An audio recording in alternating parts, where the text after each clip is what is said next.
يا استاذ الحقني. ايه يا ابني مالك في ايه؟ انا اتنصب عليا. احكي طيب، ايه اللي حصل؟ ابدا، اشتريت شقه من واحد نصاب ومش عارف اخد حقي منه. بصراحه انا فرحان فيك يا ابني. ما انت معاك رقم، ما اتصلتش بيا ليه؟ يا استاذ عيب، يعني انا جاي لك عشان تضحك عليا يعني؟ طب انا عايز اعرف اتنصب عليك ازاي.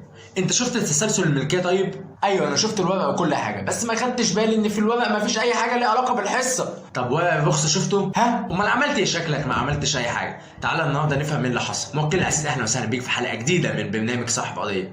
معاك جرجس عادل المحامي، وصاحب القضيه النهارده هو اي حد عايز يشتري شقه وخايف يتنصب عليه.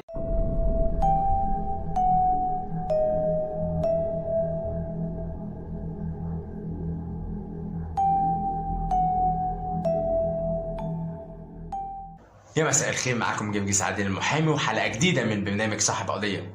الحلقه دي بصراحه هتفيدك جدا. قبل ما تشتري الشقه هتعمل ايه، وبعد ما هتشتري الشقه هتعمل ايه. فمن فضلك محتاجك تعمل 3 حاجات: اللايك بتاعك وشير والاشتراك بتاعك، ولو كومنت لطيف كده يبقى زي الفل. ويلا بقى نتكلم في موضوع حلقتنا النهارده. انت لو عايز تشتري شقه تعمل ايه؟ اول حاجه لازم تشوف الشقه دي مناسبه ليك ولا لا، واول حاجه هنتكلم فيها السعر. ممكن تدفع ثمن الشقه ده كاش، وممكن تدفع ثمن الشقه من خلال التمويل العقاري، واخر حاجه انك تشتري الشقه دي بالتقسيط. وبعد ما تطمن ان الشقه دي عجبتك والدنيا تمام فيها، ندخل في تاني مرحله وهي كتابه العقود وتسلسل الملكيه. هنا بقى دي اهم حاجه، ان تسلسل الملكيه ده ما بيكونش واضح لاي حد، عشان كده المحامي بيشوف كل العقود السابقه للشقه دي، والموضوع ده بيفيدنا في حاجات كتير. بنشوف هل الشقه دي ليها حصه في الارض، وببساطه شديده المحامي بيبقى عنده خبره في كتابه العقود، علشان كده بيبقى عنده عين قانونيه يقدر يشوف بيها العقود كلها. بعد كده النصيحه الثالثه، انك تشوف الشقه دي ليها نموذج 10 اللي هي شهاده التقنين الوضعي دي،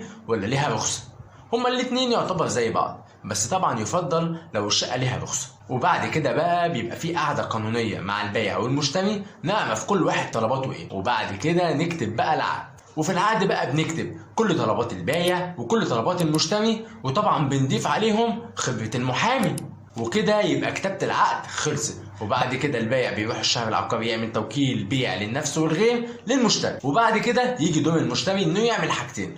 اول حاجه انه يعملها يعمل صحه توقيع على العقد، وبعد كده نمشي في مرحله التسجيل.